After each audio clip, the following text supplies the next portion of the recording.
Greetings! This is a new kind of video series I want to try called Banned in 5 Minutes, where I'll take a look at a banned book, and in 5 minutes or less, explain what a particular book is about, who might be interested in that book, and why the book has been challenged. This may only be one episode, or I could follow up with more. Who knows? In this episode, we are taking a look at Genderqueer by Maia Kobabe. This is a graphic novel that was published May 28, 2019.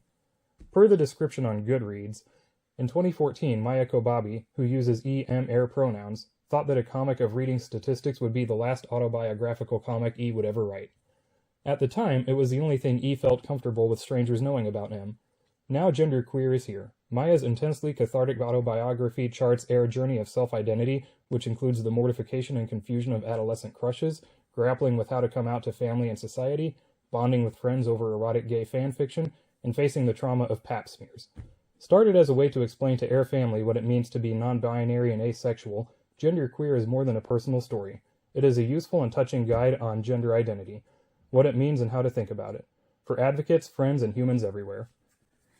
The back of the novel has a different description that reads, in part, by addressing questions about gender identity, what it means, and how to think about it. The story also doubles as a much-needed, useful, and touching guide. So, it sounds like it would appeal to people interested in learning about the struggles of gender identity. The book markets itself as something intended to inform people either going through a crisis of gender identity or those seeking to understand other people who are going through it. So why is this the target of book challenges? Well, according to the American Library Association's website, in 2022, Genderqueer was targeted 151 times. Reasons include LGBTQIA+ content and its claim to be sexually explicit. Well, let's explore that. If we go through the book, on page 167, there is... What the f*** is this? I can't show this shit on YouTube. My family watches my videos.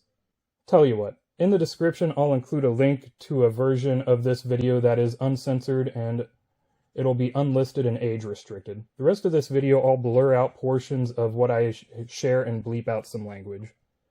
But anyways, on page 167, there are images describing a character wearing a receiving a On page 124, Maia is undressing to prepare for a pap smear and has an image of full frontal nudity. On page 213, Maia daydreams about top surgery, a breast removal procedure with an image of the resulting appearance. The novel is littered with other noteworthy moments, such as Maia at age 3, peeing in the yard with a neighbor, boy, also age 3, images of heavy menstrual bleeding, multiple references to fantasizing about having a penis, including a reference to having a chest binders, and talks of female slime. Some parts of the novel that are noteworthy include page 120 to 121, where Maia imagines gender as a scale, and on one side is a very heavy weight of assigned female at birth, and Maia wants to achieve a more gender-neutral state and thus imagines what can be added to the other side of the scale to achieve balance, such as changing pronouns, cutting hair short, etc. Also, on page 190, Maia speaks with someone about correcting people's use of your pronouns.